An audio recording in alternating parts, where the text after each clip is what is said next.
Can you guys all say Team Say on 3? 1, 2, 3.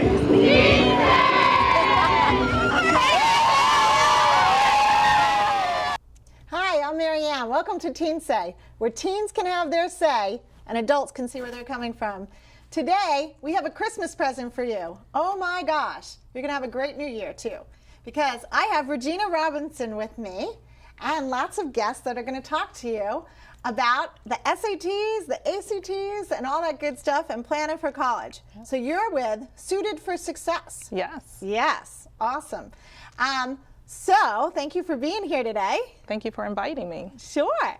So they have so many choices. I mean, if it comes down to junior year and it's community college, regular, four-year college, and SATs determine their life, and it's a really hard test, so some of us may not like the SATs. But anyway, we're going to talk about it. But before we bash the SATs or love the SATs, because some of you love the SATs, some of you hate it. I'm not going to say what my kids do. No. Okay. So we're going to start out with a feeling game.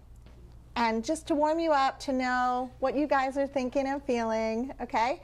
I say a word. You say the first thing that comes to mind. You're going to pass the mic around, okay? All right. SATs. Tiring.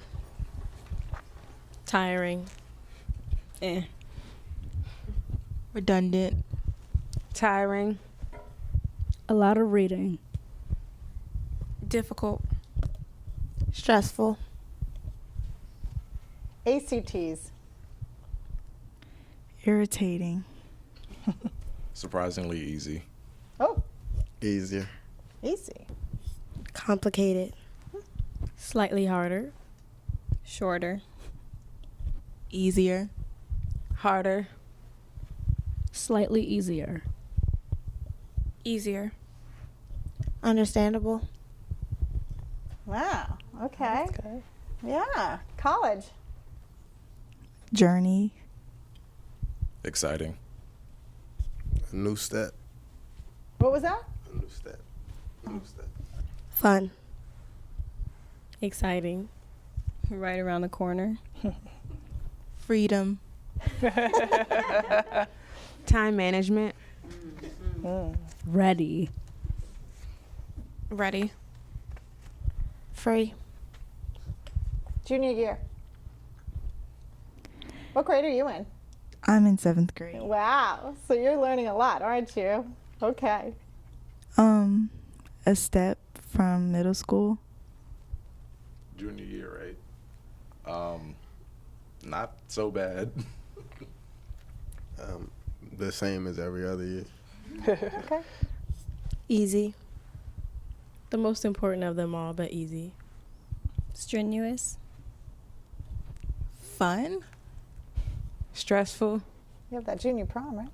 Amazing. I love junior year. Long. The hardest year. Okay. Community college. Different.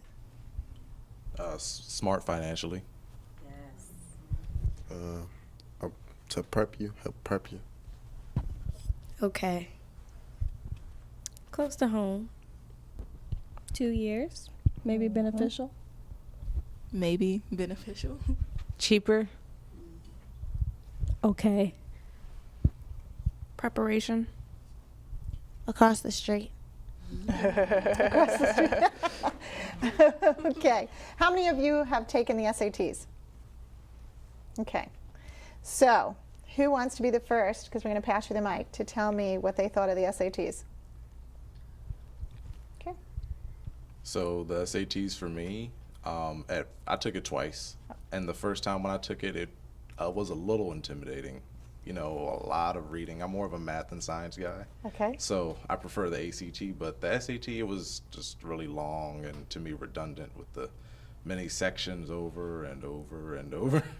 But I think after you study, actually look at the material again, you feel a little confident about it, you can do better. Who else wants to tell me about the SATs? Thank you. I don't think that the PSAT prepped me in any kind of way for what was going to be on the SAT. But I did like the fact that it didn't have a science, which is what the ACT had. It was very strenuous, but I liked the fact that the literature part I could get with, but I didn't like the portions where it was kind of like a mind game. Like they would ask you a question and the answer was very clear, but they had to tell you, had to build you the clock before they would tell you the time, basically.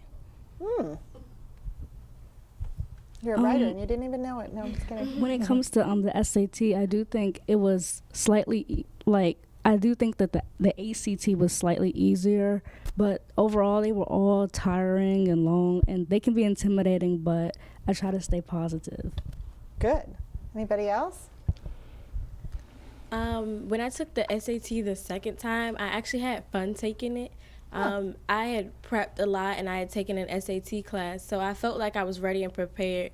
Not so much academically, but I feel like skill-wise. I felt like I was smart enough to take it, but I feel like really the skills matter most. So when you feel confident in your skills, it's all fun. So how many of you took an SAT course? Okay. How much does an SAT course run? Pass it around. Put it. Who needs the mic? How much do they run? Do you know? That might be for the Oh, parents. pass that down to the mom back there. The kids probably don't have an I idea. took one and mine was $1,500. $1,500. How many weeks is that, or? How many weeks? It was 6 weeks on every Sunday. Okay. Do you think it was worth it? What was your score? I had a 1560, and I think it was worth it because they told us that like the SAT isn't really about what you know, it's about how you can pass the test. And like it's better to skip questions that you don't know instead of trying to answer them because you end up losing points. Because in the SAT class they like tested our math abilities, and then from there they gave us questions that we just overall just skip in general. Oh, she's okay. So who else wants to tell me if the SAT course was beneficial? I knew you were going to tell us. I had a feeling it was coming back up here. So the cost, I don't know. That's for my parents.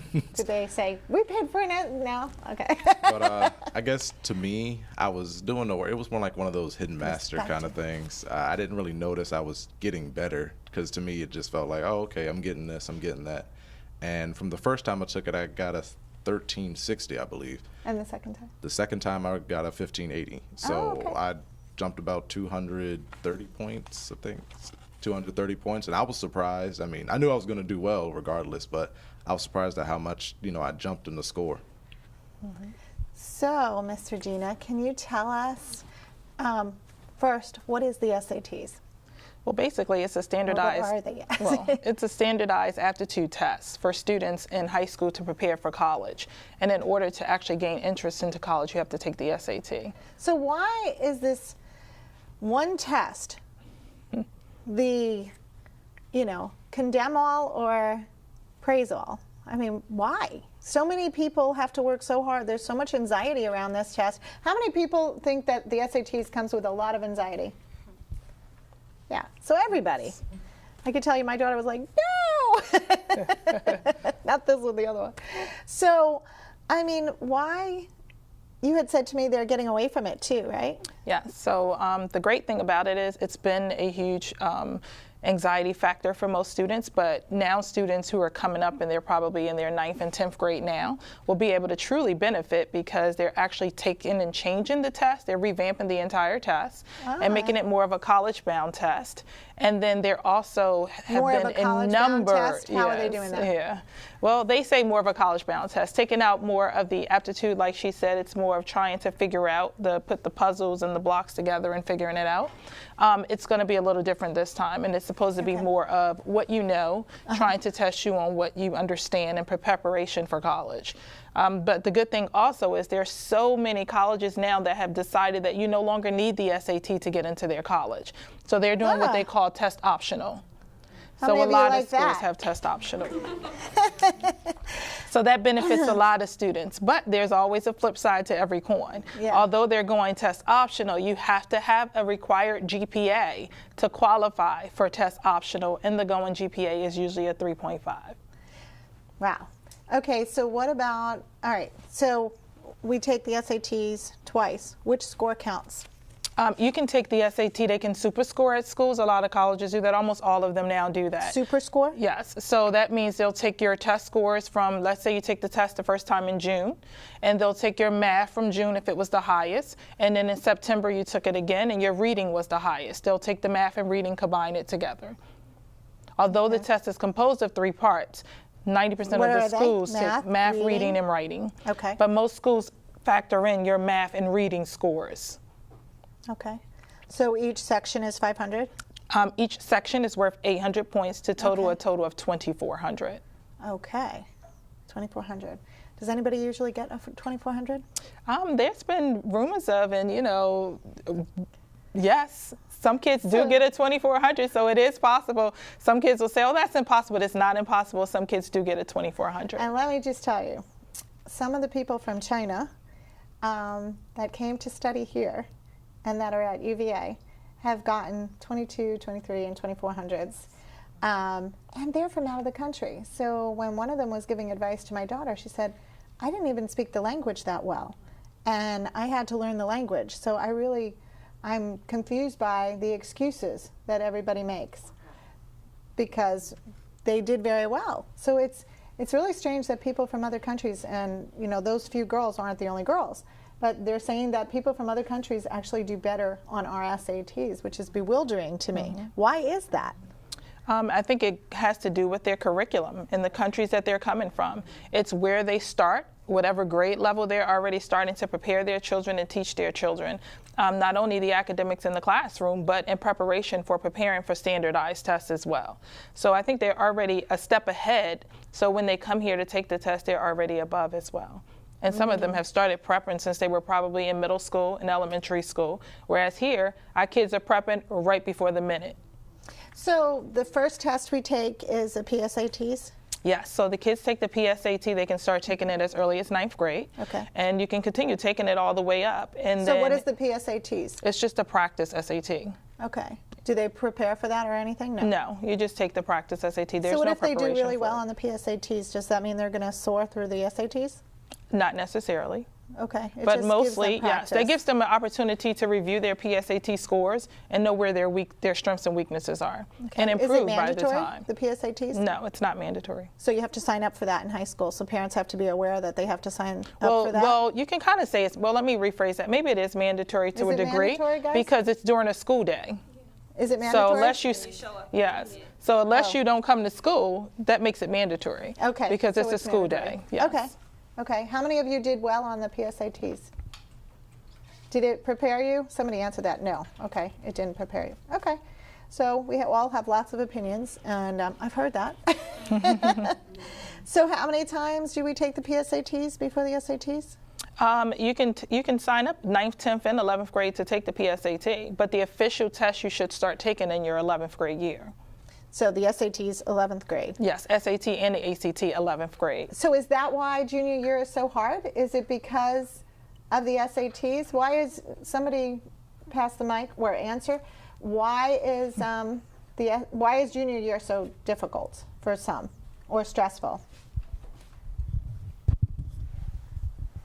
So you have the SAT and you have the ACT in addition to, that's your first year of AP or IB courses. Okay. So you've got that workload, and then it's just a lot of all of that studying for that and studying for those individual courses, and then you have your extracurricular activities. So it's just a lot more on your plate than what you had in 10th grade and then 9th grade, in addition to starting your college search. So you look for a certain school and they have a certain limit. So that kind of stresses you out because you're like, oh man, this is my dream school. I have to get a 1700. And you're like, okay, now I have to study for the 1700. Then you got to get a 20 something or a 30 something on the ACT. So all of that kind of just you start stressing and you're like, okay, let me remember to breathe. So yes. Let's remember to exercise too. I think that's key with stress, right? How many of you exercise every day?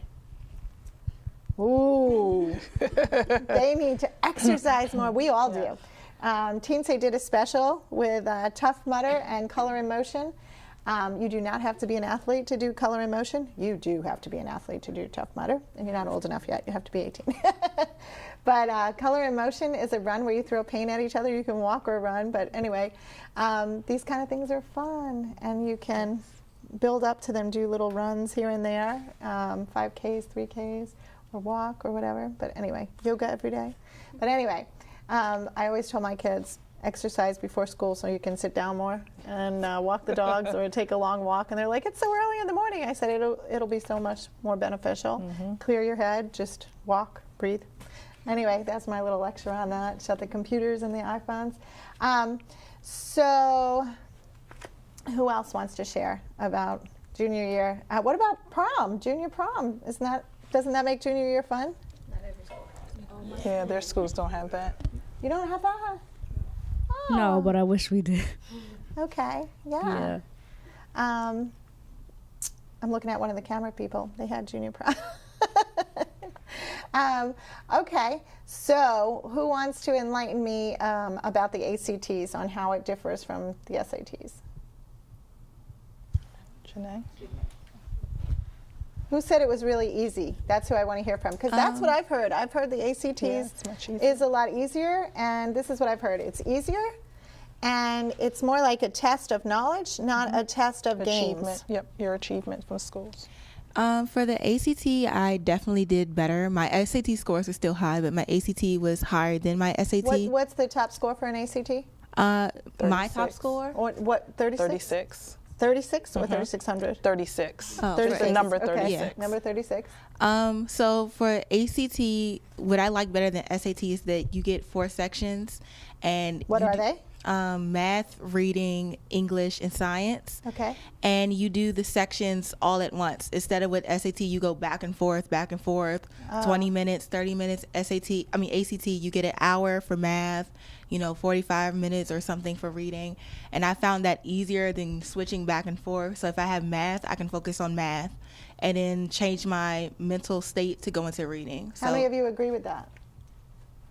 Okay. So that's what I like better. And then, the questions for ACT did adapt more to what I already learned in high school than SAT, where you had to, call from different, areas from way back and try and piece them together. So, I like ACT better.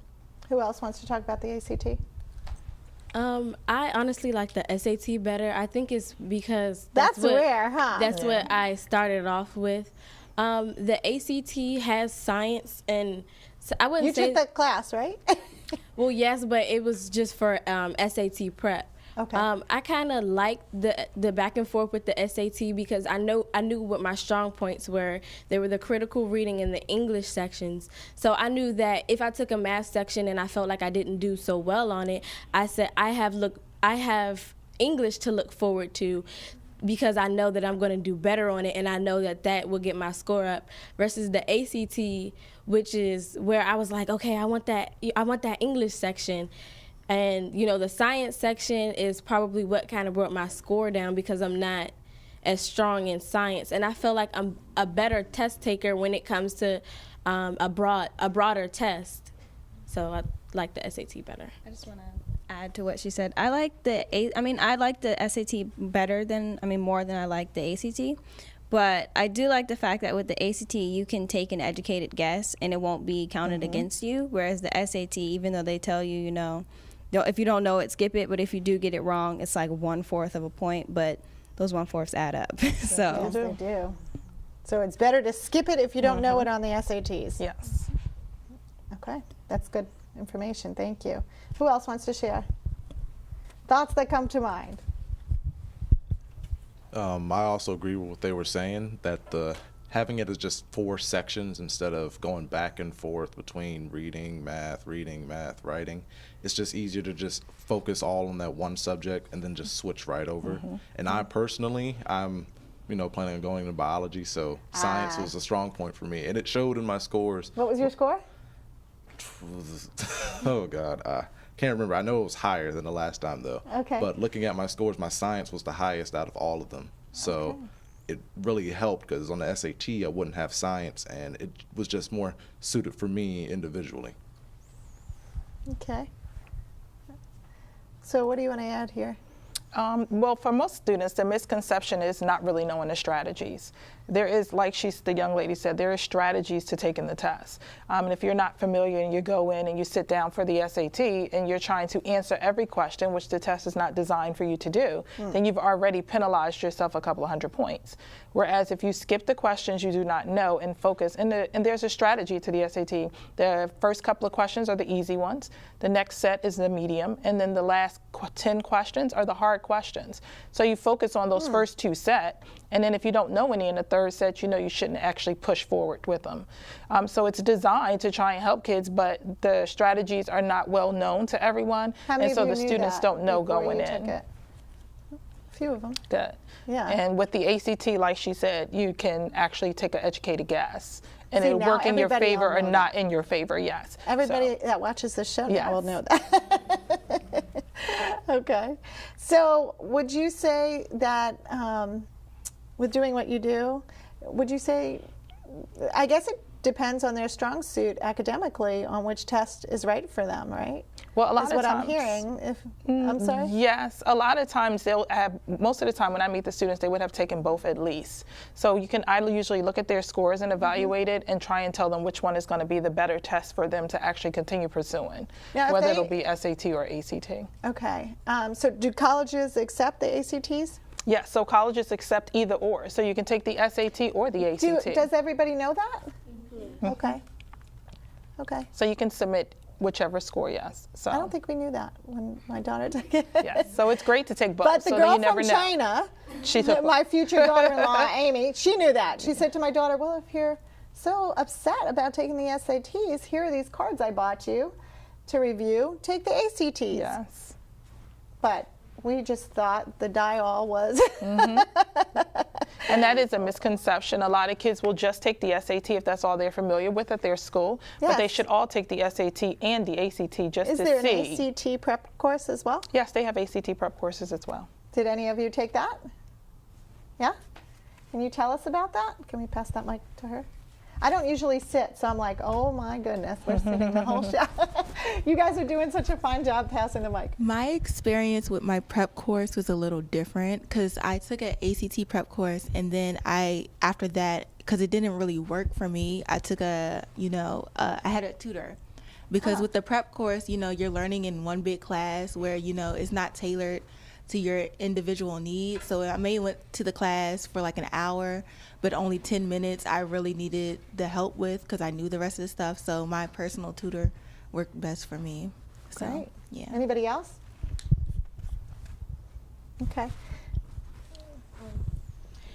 I didn't take a prep class with the ACT, but I did take the skills from the SAT to the ACT. I feel like those skills were interchangeable, and I just took those with me. Good to know. So the SAT course will help with the ACTs as well. Yes. So the prep course not only tells you strategy, but they go over lessons with math, Yes. English, writing. Okay, good. Good. Well, that's good to know. So is it a high recommendation from you that kids take the SATs or ACTs? Do they need that to do well, or can they study on their own? What if they don't have the money for $1,500 for a prep course? Well, there's a lot of free resources. So even if they can't afford a prep course, there's so many online resources, and they all have these smartphones. And you can download apps where you can I was actually gonna ask you practice that. for the That's SAT awesome. and ACT, and Did majority of anybody the do apps that? are free. You did? College Board has a like a SAT word of the day, so they'll like send you an email about it. And I also, like she said, there are free resources. I don't think it was my father's not sorority, fraternity, but another fraternity came and they were doing a free SAT workshop that day. So that's how come I could nod my head and understand what she was saying. They kind of go over like math lessons and tell you what to look out for that could be considered a trick, or how to break that down. That's awesome. Did you want to add something? Oh, no. So what about the students that do great throughout high school? I mean, 3.5, 3.8, and the school still requires the SATs, and they bomb the SATs or the ACTs. They just do horrible. Then what? What does the school do? Well, if they're not a test optional school, there are a lot of colleges that look at students holistically. So that means they're looking at their test scores, they're looking at their GPA, they're looking at their extracurriculars, their essays, their recommendations. So 9 times out of 10, that does not eliminate them automatically because their SAT scores are not to the requirement. If they have a lot of other community service and extracurricular activities that go along with it, and they can see a steady growth from that student from 9th through 12th grade. Awesome. Okay. Did you all know that? Yeah. Okay. Did that happen to anybody? No. Me. Did? Yeah. Pass the mic to her. We haven't heard from her. You're doing great. Well, I currently go to Spelman College, and wait, slow down. I currently go to Spelman College in Atlanta, Georgia. Oh, wow. And I graduated high school with a 3.9. Wow. But my ACT was a 17, I think, and my SAT was a 15, 16. That's not bad, but it's like for the schools that I wanted, they were like 1800s, 1750s, and it's kind of like I thought because my SAT scores were so low, I wouldn't be able to get in, but they did balance it out, like extracurricular, my GPA, my recommendation letter. So they don't really they look at SAT, but if you're like a balanced student, they're not going to just like penalize you for that one thing.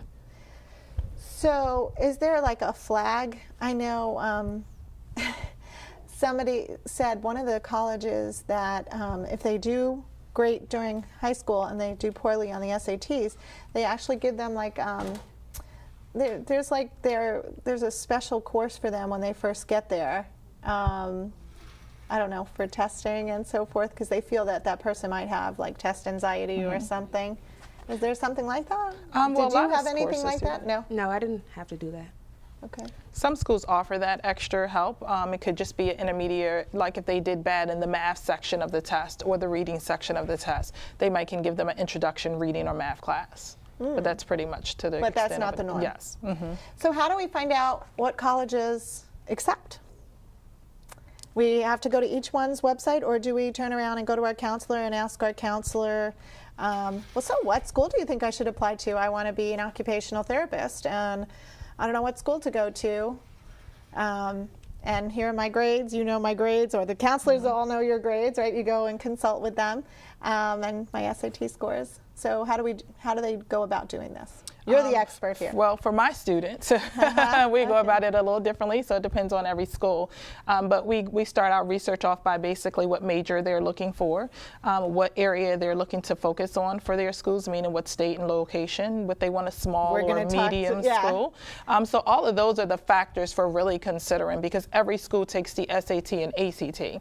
So that's not the first factor, but looking at whether you fall in the guidelines and the 50 percentile for those schools. It's all on their website, or all of them have College Board from when they register for their tests as well. So they can go on College Board. For my students, we have an online system that we use directly, but they can go in the public on College Board. Yeah, because there are a lot of colleges out there, and sometimes you don't know about the smaller ones. And then you're like, oh, that one sounds great, right? If they're in the country and so forth. So let's talk about out-of-state tuition. So what if they want to go, they get some junk mail, and they say to their parents, wow, look at this school in California. I need to go there. They have my major. Most parents, that's going to be high tuition. Most parents' response is, oh, okay, that's nice. Go ahead and put that in the trash. We're not going to be going to California, especially if they hear it on the East Coast, going to California. You have to remember, one thing to factor in is tuition is already out of state, so it's expensive. And then on top of that, you have to add in travel expenses. That's a part of tuition at some point, because you have to actually get your children there and get them back every time it's time to go on break. And you have to fly there and fly back when you actually take them. So in lieu of tuition. China, so I totally get it. Go ahead. So it's more to tuition when it's out of state somewhere that far. If it's not somewhere you can get in a car and drive your children, you have to put in those expenses as a part of the tuition cost as well. But some students might get a sports scholarship or an academic scholarship and be accepted to a school out of state. Oh, yes. Then you take it. Yes. Then you take it, yes. I had a student who got accepted to a school in Louisiana on a full ride scholarship for soccer. And her parents were very reluctant. And I said, it's far, but she said she wanted far all along. So let's go ahead and put her to the test. And she is there, and she's doing very well.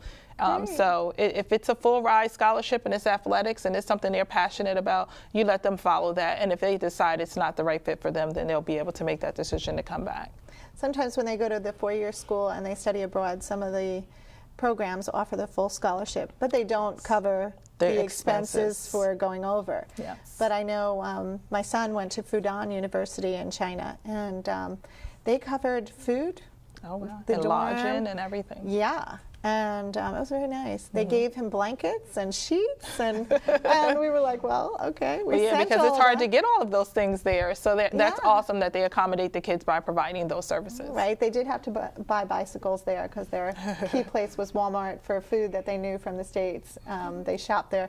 There was, I guess, real animals that were slaughtered that were for sale too, and Oh, wow. yuck. Or maybe they slaughtered them there. I don't know, but Yeah. not the normal Walmart. Not the normal Walmart. I heard there was duck there. And Oh, yeah. Not the normal Walmart chicken here. chicken feet. Oh. But anyway, they did cover it. But the airline tickets were very costly, Yes. going back and forth. Yes. And so that's hard because he had to miss Christmas because the semester wasn't over till January, not in December like here in the States. So he missed Christmas, which was awful because it was only like a week break and you were not going to do that trip. That's too expensive. But his best friend was so loyal, said, I would love to go to China. I don't want to stay home for Christmas. I'm going to go to China. And they went all around China, had a great that's awesome. time, and saw the Great Wall. So it's fun. You can study abroad too. How many of you might study abroad? Wow. Great. Where do you want to go? Let's pass that mic around. If I had a well, I would want to go somewhere like Spain or Chile.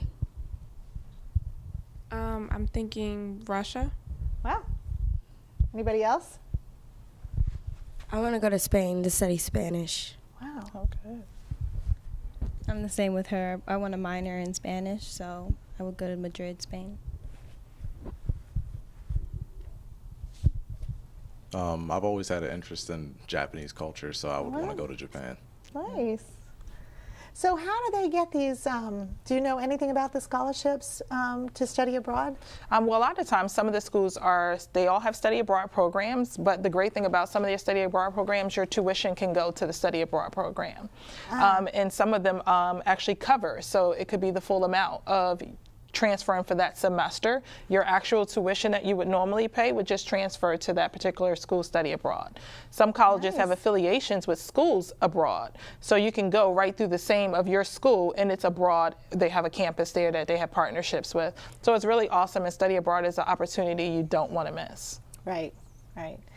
To enlighten us and yes. It allows you to open up and be exposed to so many things that you've not had an opportunity to experience. And it allows you to learn. And how lucky we are with a lot that we have here. And you'll see how much we truly take advantage of things, depending on what country you go and study abroad to. Yes. And it exposes you to a lot of things in your major area of Medical study care, too. that's not here in the countries, especially if you want to be in the medical field. Yes, yes. Things are very different sometimes, yeah. So let's see what I was going to ask you about. Community college, what would be the benefit of going to community college? So I think community college is for different students. Not every student is ready. Do we need the SATs and the ACTs? No, you don't need the SAT and ACT for community college, but you do need those scores if you want to get scholarships from a community college. They give scholarships? Yes. Oh, Community that's nice. colleges do give scholarships, just How like many of you knew four-year that? schools. Yeah.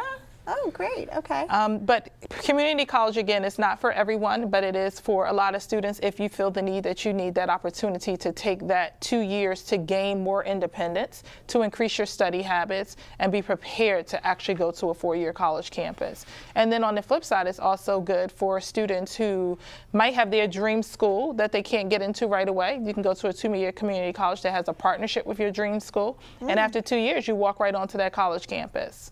And it does help parents save money. So colleges like So if you're, for instance, in the county, even in Virginia, if you're in school in Virginia, they have all the partnerships with all the Virginia schools if you go to Nova. If you're in Prince George's County, PG Community College has all the partnerships with the colleges in Maryland. So if a kid was interested in Townsend or College Park or Baltimore County, they can go right into their school after 2 years at PG Community College. Not right in. They have to have good grades. Well, right? yes. I mean, they have to have the credentials to get into those schools, but they can go right over to those schools. And yet they need to take the SATs then still. Not when they go to the 2-year school. Not when they leave PG and go over to the 4-year school. No. Oh, okay. No. They don't have to. No. Okay.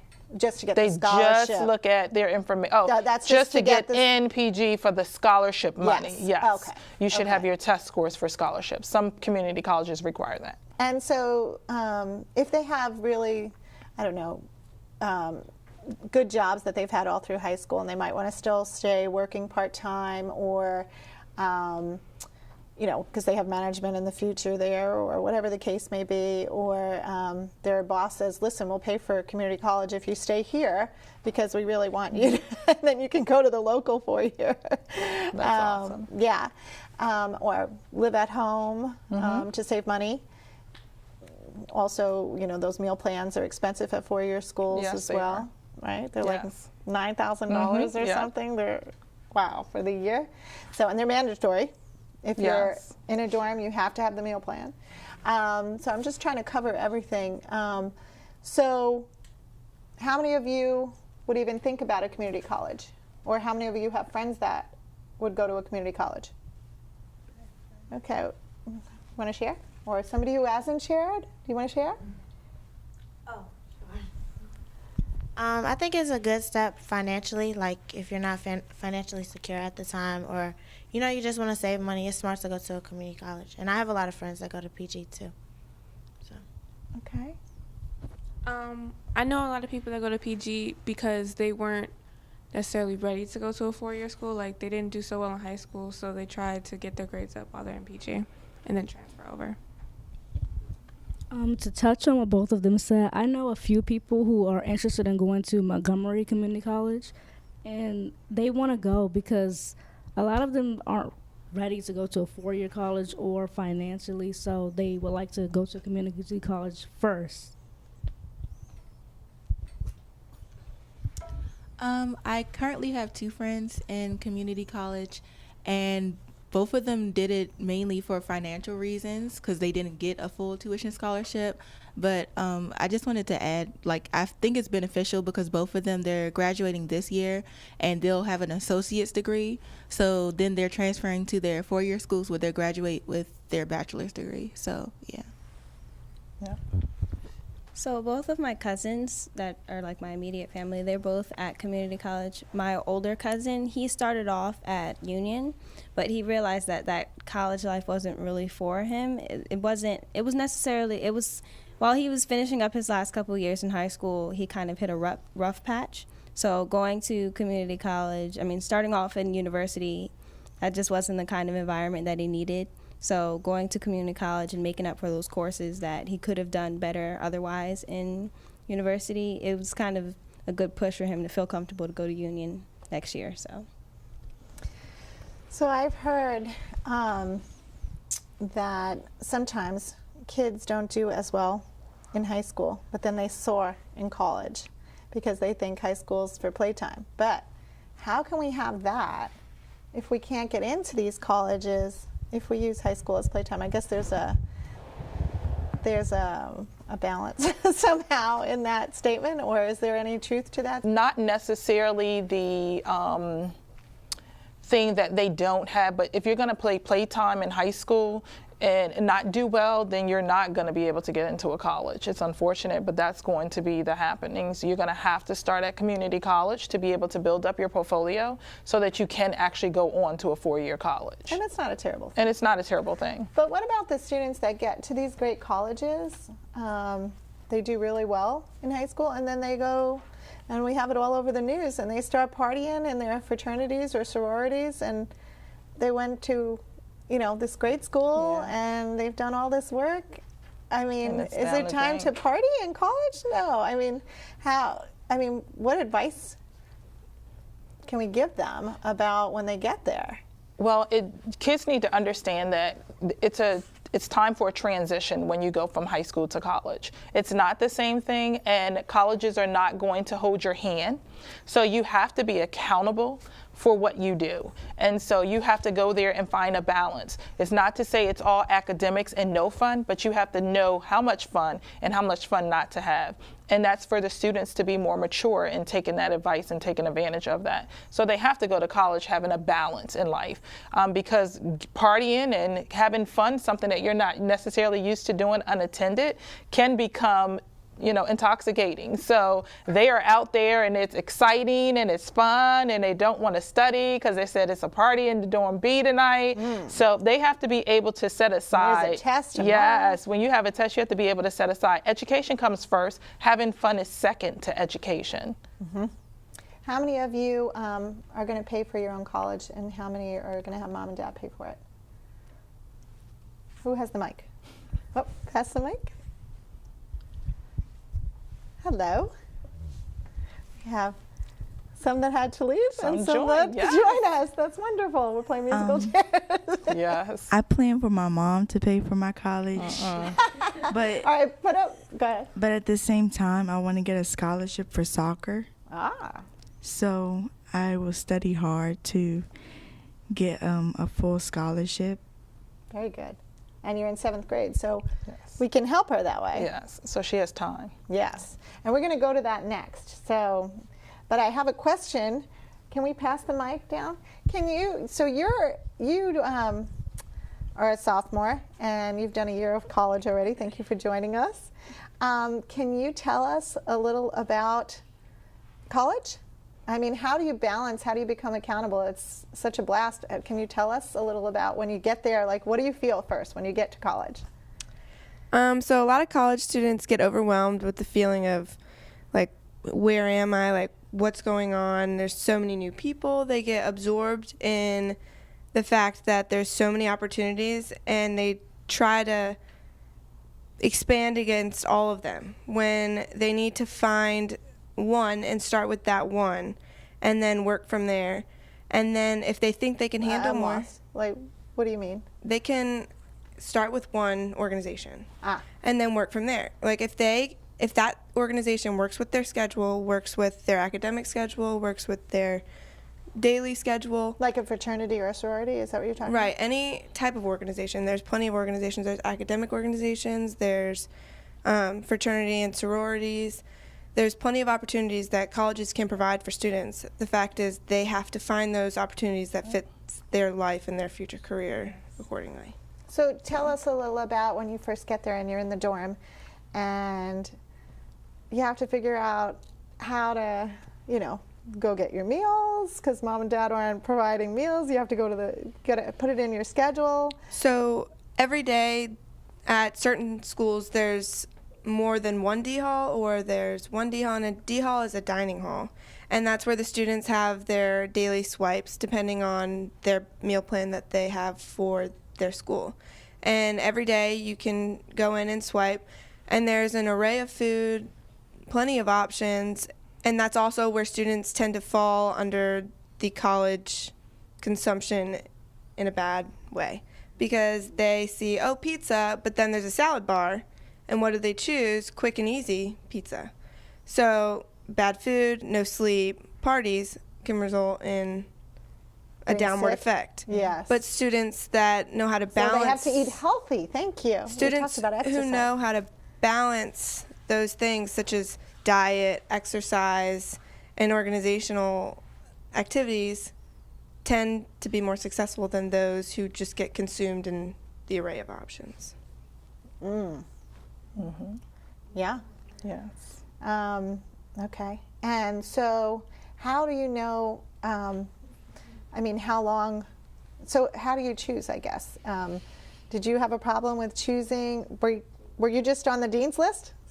It did take me a while to get used to it. I would say it takes the average student from half a semester to a solid semester to get used to and just pan out and find their daily schedule and how they want to go about their day in a successful way. It took me a solid semester to find what I wanted to join, what I didn't want to join, and how I wanted to spend my time. How do you spend most of your time? I spend most of my time studying, but I do have a good balance, and I could improve on my exercise, but so could everyone. But I will continue to improve on my exercise, but diet, sleep, and choices are just the primary college decisions. What did you, so you're in 7th grade? Okay. Can you tell us, have you heard about the SATs? Can you hand him the mic? Not really, but I hear a lot of my sisters and brothers talking about how hard and important it is. So what do you think about it? I think it's just an ordinary test. An ordinary test? Are you going to study for it? Yeah. Are you going to be afraid of it? No. Okay. So when do you think, Regina, that they start preparing to get the mindset for the SATs, for college, for what they want to be? Well, you can even start taking a PSAT as early as 8th grade. You can go anywhere and take the practice How do we, test. like, I mean, preteens, we talk about sex, we talk about drugs, we talk about alcohol, we talk about drinking and driving. I mean, we start everything so early. But yet, sometimes we start out when they're young saying, what do you want to be when you get big? You want to be a firefighter? You want to be a police officer? You want to be a teacher? You want to be a doctor, a lawyer? And then we stop. And then we say, so what do you want to be? Yeah. I mean, so one, why do parents stop? And two, isn't it true that like we can focus in more on you know, their skills? Like if you see them constantly tutoring other kids, constantly really good, you know, at math. Oh, so do you want to be a teacher? Because I see how great you are in math, and I see you're always helping other kids. So what advice can you give parents on opening up the discussions about college? I think that making sure that college is an awareness in your house at a very early age. I think that that's a misconception where maybe families aren't talking about college at a young age, and then continuously motivating students in that effort to prepare them for college. Every summer there are so many programs, some cost, but there are a lot of free programs kids can get involved in as well that will help them in preparation for finding out what they're passionate about and what things they want to pursue and follow. So I think it's very important to nurture those areas, and then start taking your children to visit college campuses, looking at different schools. At what age do we start that? Well, as early as middle school, you can start taking kids to your college campuses. I mean, Really? most parents, alma maters, you go to your homecomings, take your children to homecoming. It's okay.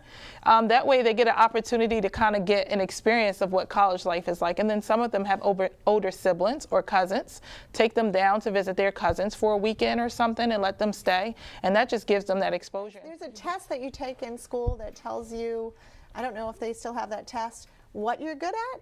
And they tell you, oh, well, I think you should become a doctor. Oh, you know, oh, you did really well in science. You know, you can pursue science. There's the career aptitude test, and if they don't necessarily give it in the schools anymore though, but kids and parents can always go online and take the career aptitude test, and it does tell kids what area of studies they are more interested in and more intrigued in. They have a lot of those that are free, and some of them actually cost. But it is an opportunity for them to see. But I tell kids all the time, what are you passionate about doing? What do you love doing? What intrigues you and what motivates you the most is the things that they're going to be more interested in and majoring in when they get to school. And sometimes teens don't realize everything that's out there career-wise. Yes.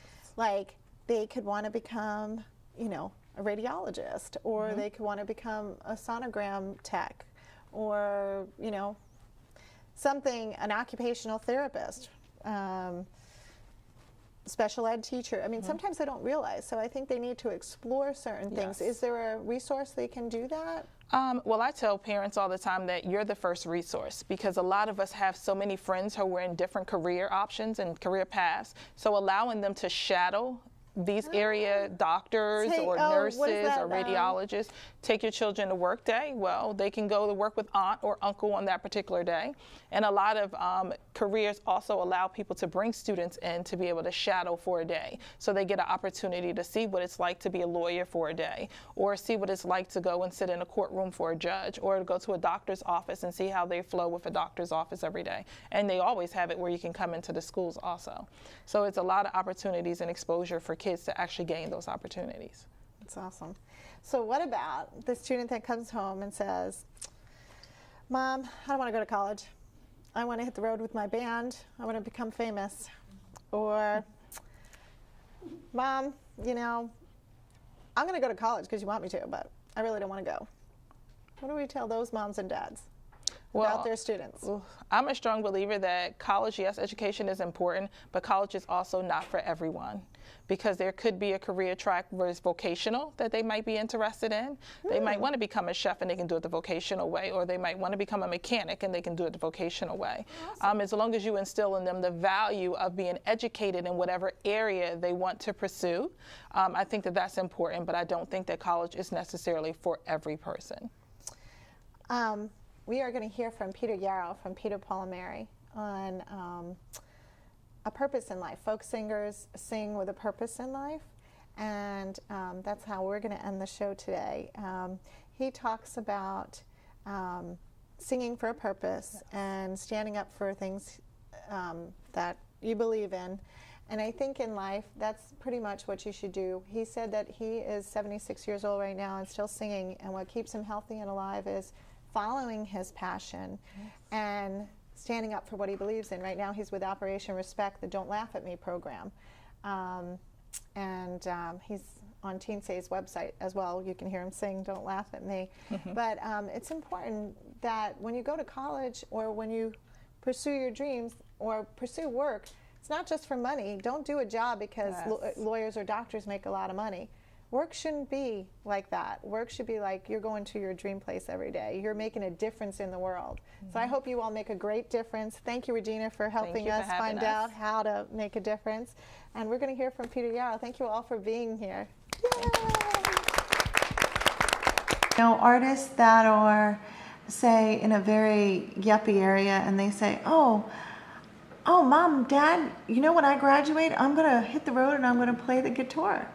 And I'm going to sing. Now you can relate to that. Other, you know, musicians that have become successful can relate to that. But the parents immediately go, oh my gosh, you'll be poor. You'll be on the street. You can't do that. You have to get a real job, a real career. And I remember when I was young, I wrote a poem that being an artist isn't a curse. It's a blessing. You're changing the world. If you're doing what you love, whether it's painting or making music, and you don't have a lot of money, you'll be happy.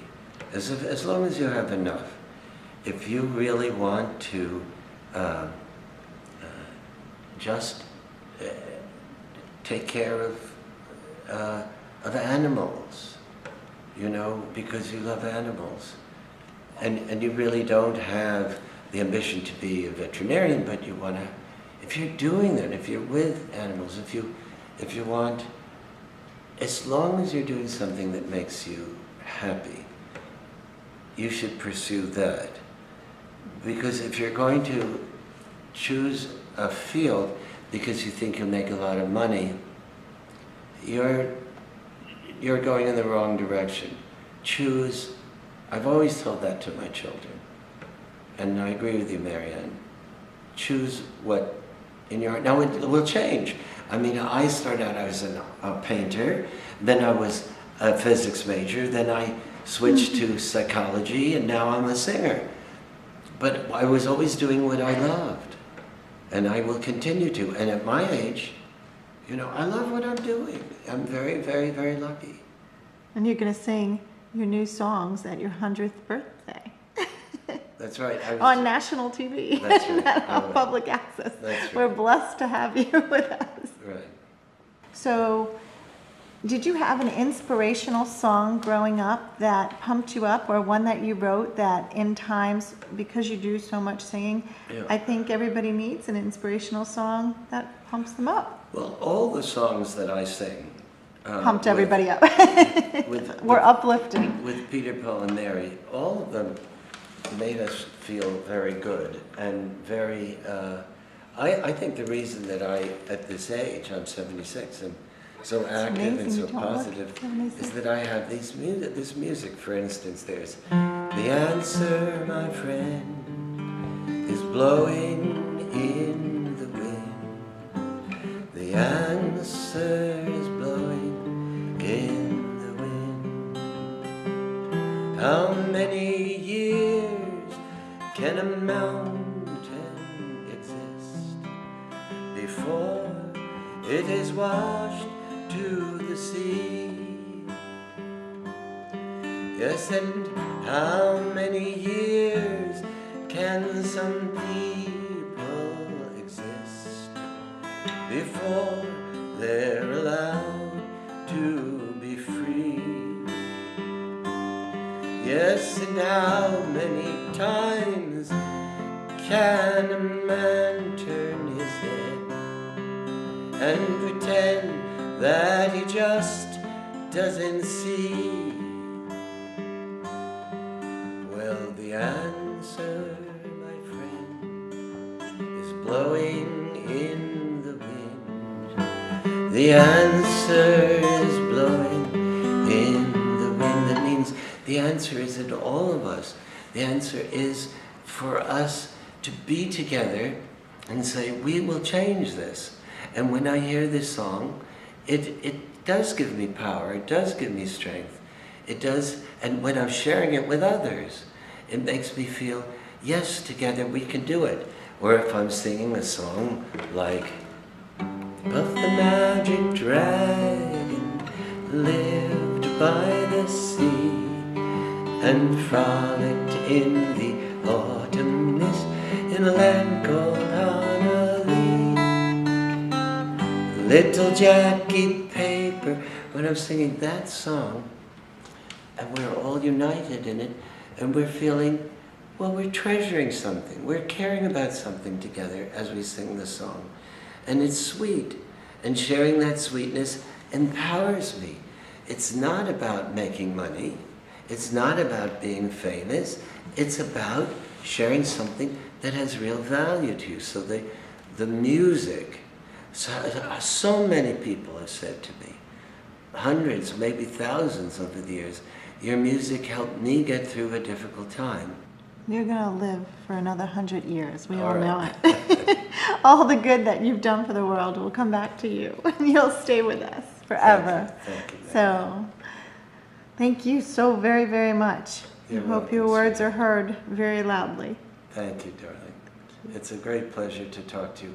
And I'm so pleased that you are doing this work. I've known you as a really young girl and known your father and seen you grow up. And now to see you do this work makes me feel like I have a partner who is younger than I am, but continuing this kind of work. Aw, that is the best compliment I could ever get in life. I could only hope to teach a quarter or a tenth of as much as you've taught, or It's to about- help, not to teach, but to help people see the light, It's about you the know. quality of what you share, not the number of people you touch. That's what's important.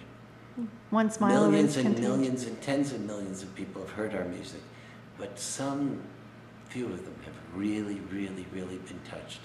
And that's what you're doing right now. Thank you. Thank you.